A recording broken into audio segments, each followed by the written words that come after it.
जय श्री कृष्णा। आप सभी का हमारे YouTube चैनल पर हार्दिक स्वागत है। आज सुने बक्ष बारस व्रत की पौराणिक कथा।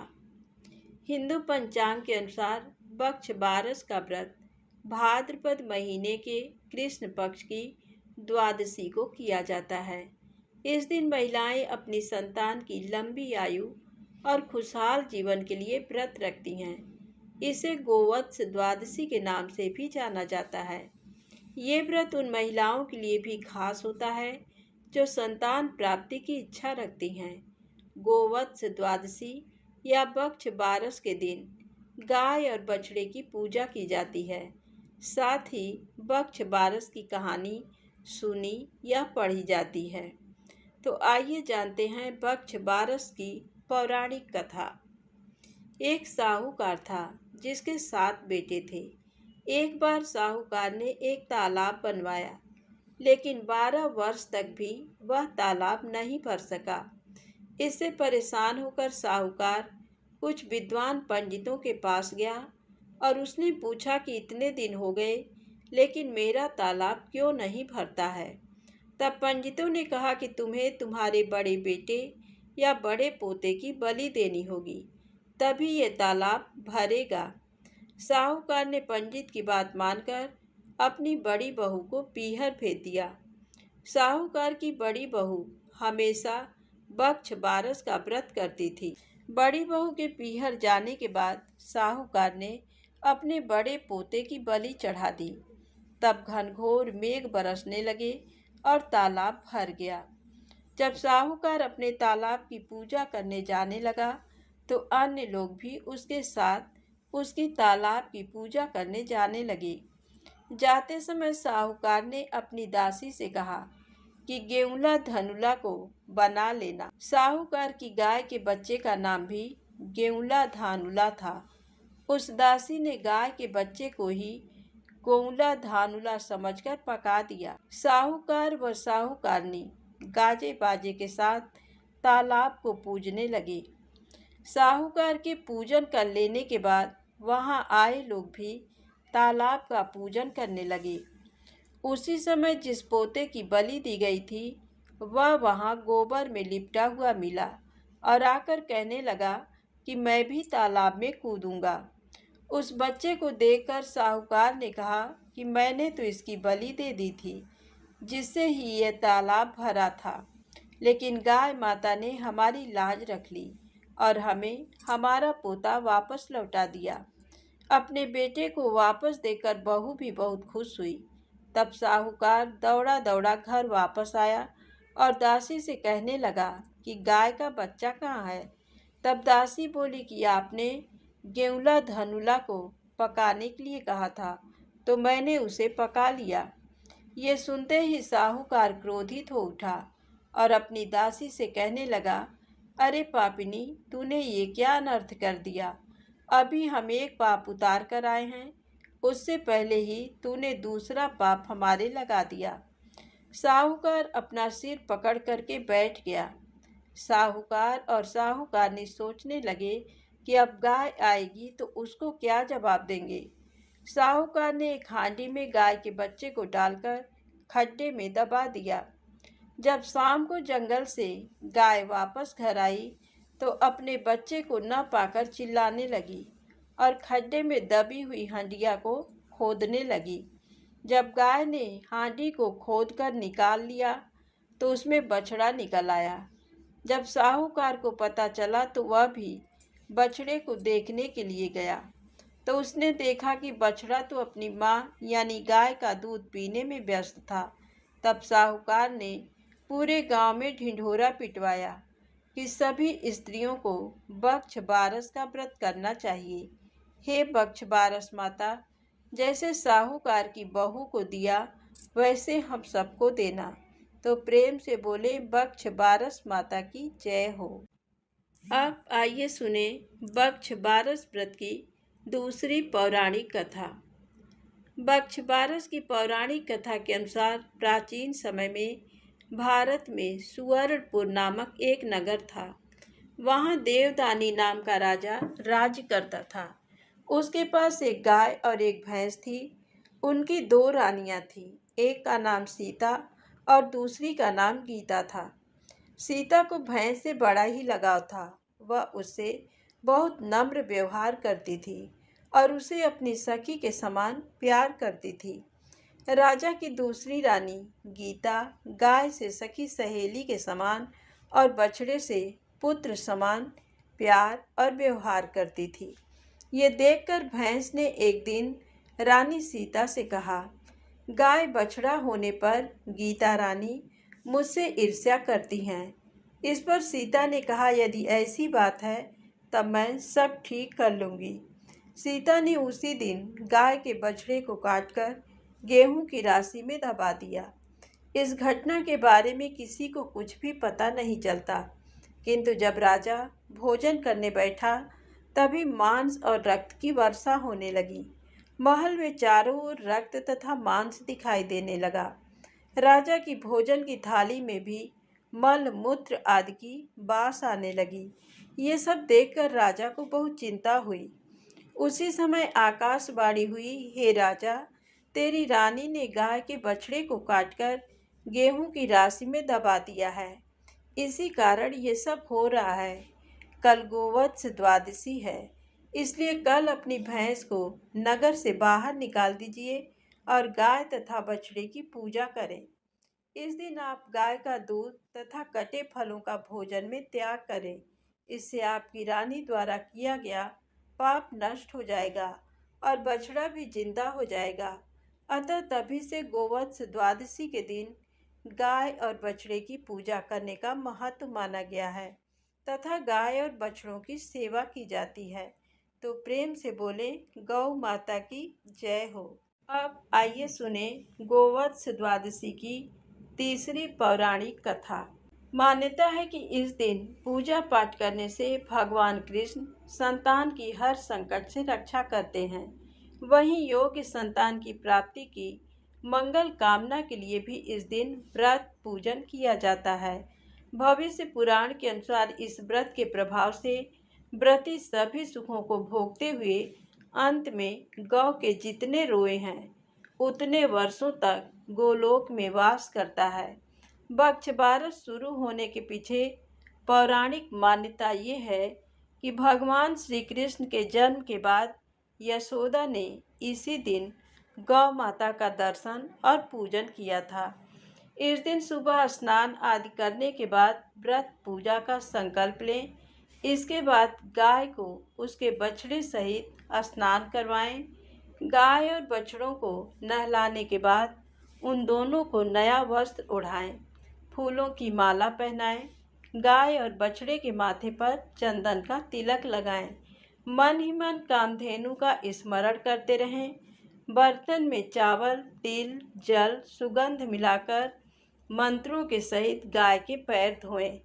इसके बाद गाय के पैरों में लगी मिट्टी से अपने माथे पर तिलक लगाएं। इसके बाद गौ माता की आरती करें और वक्ष बारस की कथा सुनें। गाय की पूजा कर गाय को स्पर्श करते हुए क्षमा याचना कर परिक्रमा की जाती है। यदि घर के आसपास गाय व बछड़े नहीं मिले तो शुद्ध गीली मिट्टी के गाय बछड़े बनाकर उनकी पूजा करने का भी विधान है। ऐसी भी प्रथा है कि इस दिन महिलाएं चाकू से कटा हुआ न तो बनाती हैं न खाती हैं। इस दिन गाय के दूध से बने उत्पाद जैसे दही, मक्खन आदि ना खाएं। जब पहली बार भगवान श्री कृष्ण जंगल में गाय बछड़ों को चलाने गए थे, उस दिन माता यशोदा ने भारी मन से श्री कृष्ण का श्रृंगार कर उन्हें गोचारण के लिए तैयार किया था। पूजा पाठ के बाद गोपाल ने बछड़े को खोल दिया। उनके साथ ही माता यशोदा ने उनके बड़े भाई को भी भेजा और साथ में सख्त निर्देश दिया कि बछड़ों को चराने के लिए बहुत अधिक दूर तक जाने की कोई ज़रूरत नहीं है। आसपास ही गायों और बछड़ों को चराते रहना। इतना ही नहीं, माँ ने ये भी कहा कि कृष्ण को अकेले बिल्कुल भी न छोड़ना, क्योंकि वो अभी बहुत छोटा है। बलराम ने भी श्री कृष्ण का पूरा ध्यान रखा और माँ के निर्देशों का पालन करते हुए शाम को गायों और बछड़ों के साथ वह लौट आए। मान्यता है कि तब से गोपालक गोवत्स चारण की इस तिथि को गोवत्स द्वादशी के पर्व के रूप में मनाते हैं। तो प्रेम से बोले, गौ माता की जय हो। अब आइए सुने राजा दिलीप की गौ सेवा नंदिनी की कथा। राजर्षि दिलीप एक महान गौ भक्त हुए। महाराज दिलीप और देवराज इंद्र में मित्रता थी। देवराज के बुलाने पर दिलीप एक बार स्वर्ग गए। देव असुर संग्राम में देवराज ने महाराज दिलीप से सहायता मांगी। राजा दिलीप ने सहायता करने के लिए हाँ कर दी और देव असुर युद्ध हुआ। युद्ध समाप्त होने पर स्वर्ग से लौटते समय मार्ग में कामधेनु मिली, किंतु सम्राट दिलीप ने पृथ्वी पर आने की आतुरता के कारण उसे देखा नहीं। कामधेनु को उन्होंने प्रणाम नहीं किया, ना ही प्रदक्षिणा की। इस अपमान से रुष्ट होकर कामधेनु ने शाप दिया, मेरी संतान नंदिनी गाय यदि कृपा न करे तो ये पुत्रहीन ही रहेगा। महाराज दिलीप को शाप का कुछ पता नहीं था, किंतु उनके कोई पुत्र न होने से वे स्वयं महारानी तथा प्रजा के लोग भी चिंतित एवं दुखी रहते थे। पुत्र प्राप्ति की इच्छा से महाराज दिलीप रानी के साथ कुलगुरु महर्षि वशिष्ठ के आश्रम पर पहुंचे। महर्षि सब कुछ समझ गए। महर्षि ने कहा, ये गौ माता के अपमान के पाप का फल है। सुरभि गौ की पुत्री नंदिनी गाय हमारे आश्रम पर विराजती है। महर्षि ने आदेश दिया, कुछ काल आश्रम में रहो और मेरी कामधेनु नंदिनी की सेवा करो। महाराज ने गुरु की आज्ञा स्वीकार कर ली। महारानी सुदक्षिणा प्रातःकाल उस गौ माता की भली भांति पूजा करती थी। आरती उतारकर नंदिनी को पति के संरक्षण में वन में चरने के लिए विदा करती। सम्राट दिन भर छाया की भांति उसका अनुगमन करते, उसके ठहरने पर ठहरते, चलने पर चलते, बैठने पर बैठते और जल पीने पर जल पीते। संध्या काल में जब सम्राट के आगे आगे सद्यः प्रसूता बाल वत्सा नंदिनी आश्रम को लौटती तो महारानी देवी सुदक्षिणा हाथ में अक्षत पात्र लेकर उसकी प्रदक्षिणा करके उसे प्रणाम करती और अक्षत आदि से पुत्र प्राप्ति रूप अभीष्ट सिद्धि देने वाली उस नंदिनी का विधिवत पूजन करती। अपने बछड़े को यथेच्छ पय पान कराने के बाद दूह ली जाने पर नंदिनी की रात्रि में दंपति पुनः परिचर्या करते। अपने हाथों से कोमल हरित सस्प कवल खिलाकर उसकी परितृप्ति करते और उसके विश्राम करने पर शयन करते। इस तरह उसकी परिचर्या करते 21 दिन बीत गए। एक दिन वन में नंदिनी का अनुराग करते महाराज दिलीप की दृष्टि क्षण भर अरण्य की प्राकृतिक सुंदरता में अटक गई कि तभी उन्हें नंदिनी का आर्तनाद सुनाई दिया। वह एक भयानक सिंह के पंजों में फंसी छटपटा रही थी। उन्होंने आक्रामक सिंह को मारने के लिए अपने तरकस से तीर निकालना चाहा, किंतु उनका हाथ जड़वत निश्चेष्ट होकर वहीं अटक गया। वे चित्र लिखे से खड़े रह गए और भीतर ही भीतर छटपटाने लगे। तभी मनुष्य की वाणी में सिंह बोल उठा, राजन, तुम्हारे शस्त्र संधान का श्रम उसी तरह व्यर्थ है जैसे वृक्षों को उखाड़ देने वाला प्रभंजन पर्वत से टकराकर व्यर्थ हो जाता है। मैं भगवान शिव के गढ़ निकुंभ का मित्र कुंभोदर हूँ। भगवान शिव ने सिंह वृत्ति देकर मुझे हाथी आदि से इस वन के देवदारुओं की रक्षा का भार सौंपा है। इस समय जो भी जीव सर्वप्रथम मेरे दृष्टिपथ में आता है वह मेरा भक्ष बन जाता है। इस गाय ने इस संरक्षित वन में प्रवेश करने की अनाधिकार चेष्टा की है और मेरे भोजन की बेला में ये मेरे सम्मुख आई है। अतः मैं इसे खाकर अपनी क्षुधा शांत करूँगा। तुम लज्जा और ग्लानि छोड़कर वापस लौट जाओ। किंतु पर दुख कातर दिलीप भय और व्यथा से छटपटाती, नेत्रों से अविरल अश्रुधारा बहाती नंदिनी को देखकर और उस संध्या काल में अपनी माँ की उत्कंठा से प्रतीक्षा करने वाले उसके दूध मुहे बछड़े का स्मरण कर करुणा विचलित हो उठे। नंदिनी का मातृत्व उन्हें अपने जीवन से कहीं अधिक मूल्यवान जान पड़ा और उन्होंने सिंह से प्रार्थना की कि वह उनके शरीर को खाकर अपनी भूख मिटा ले और बाल वत्सा नंदिनी को छोड़ दे। सिंह ने राजा के इस अद्भुत प्रस्ताव का उपहास करते हुए कहा, राजन, तुम चक्रवर्ती सम्राट हो, गुरु को नंदिनी के बदले करोड़ों दुधार गवें देकर प्रसन्न कर सकते हो। अभी तुम युवा हो, इस तुच्छ प्राणी के लिए अपने स्वस्थ सुंदर शरीर और यौवन की अवहेलना कर जान की बाजी लगाने वाले सम्राट, लगता है तुम अपना विवेक खो बैठे हो। यदि प्राणियों पर दया करने का तुम्हारा व्रत ही है, तो भी आज यदि इस गाय के बदले मैं तुम्हें खा लूँगा तो तुम्हारे मर जाने पर केवल इसकी ही विपत्तियों से रक्षा हो सकेगी, और यदि तुम जीवित रहे तो पिता की भांति संपूर्ण प्रजा की निरंतर विपत्तियों से रक्षा करते रहोगे। इसलिए तुम अपने सुख भोक्ता शरीर की रक्षा करो। स्वर्ग प्राप्ति के लिए तप त्याग करके शरीर को कष्ट देना तुम जैसे अमित ऐश्वर्यशालियों के लिए निरर्थक है। स्वर्ग, अरे वह तो इसी पृथ्वी पर है जिसे सांसारिक वैभव विलास के समग्र साधन उपलब्ध हैं। वह समझो कि स्वर्ग में ही रह रहा है।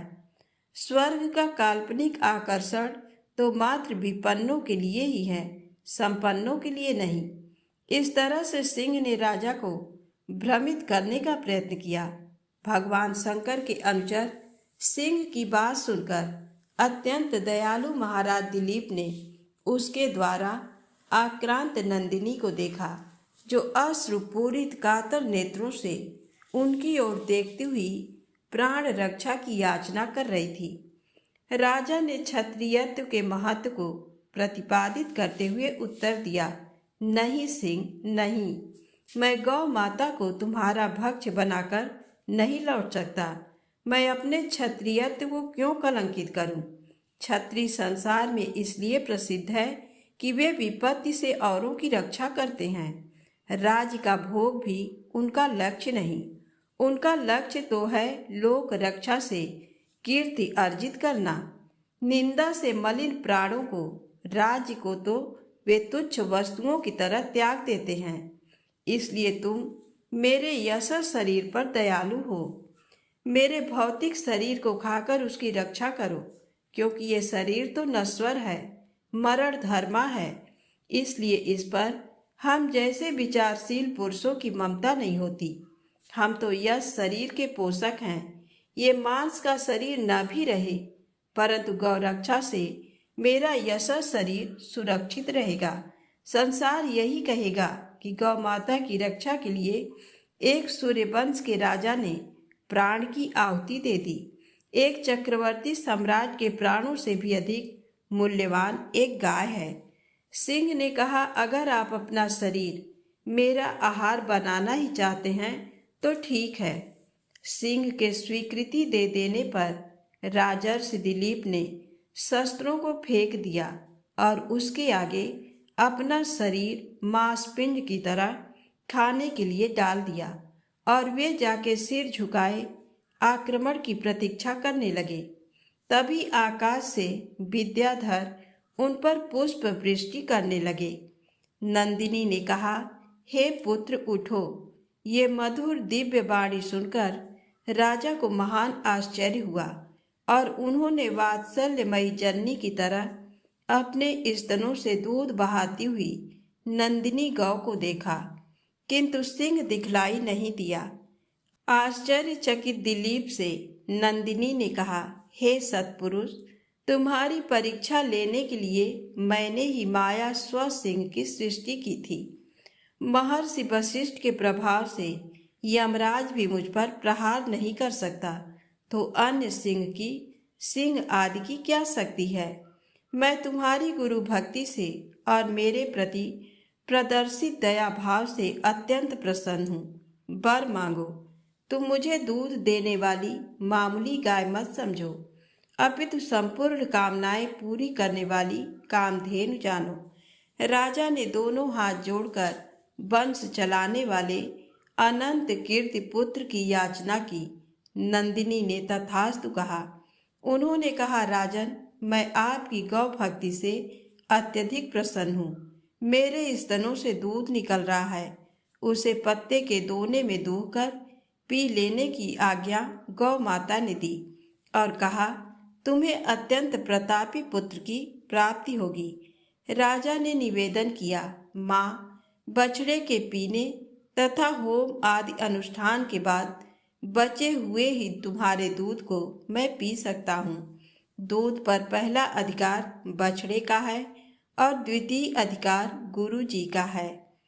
राजा के धैर्य ने नंदिनी के हृदय को जीत लिया। वह प्रसन्न मना कामधेनु राजा के आगे आगे आश्रम को लौट आई। राजा ने बछड़े के पीने तथा अग्निहोत्र से बचे दूध का महर्षि की आज्ञा पाकर पान किया। फलतः वे रघु जैसे महान यशस्वी पुत्र से पुत्रवान हुए और इसी वंश में गौ भक्ति के प्रताप से स्वयं भगवान श्री राम ने अवतार ग्रहण किया। महाराज दिलीप की गौ भक्ति तथा गौ सेवा सभी के लिए एक महानतम आदर्श बन गई। इसीलिए आज भी गौ भक्तों के परिगणना में महाराज दिलीप का नाम बड़े ही श्रद्धा भाव एवं आदर से सर्वप्रथम लिया जाता है। इस चरित्र से ये बात सिद्ध हो गई कि सप्त द्वीपवती पृथ्वी के चक्रवर्ती सम्राट से अधिक श्रेष्ठ एक गौ माता है। तो प्रेम से बोले, गौ माता की जय हो।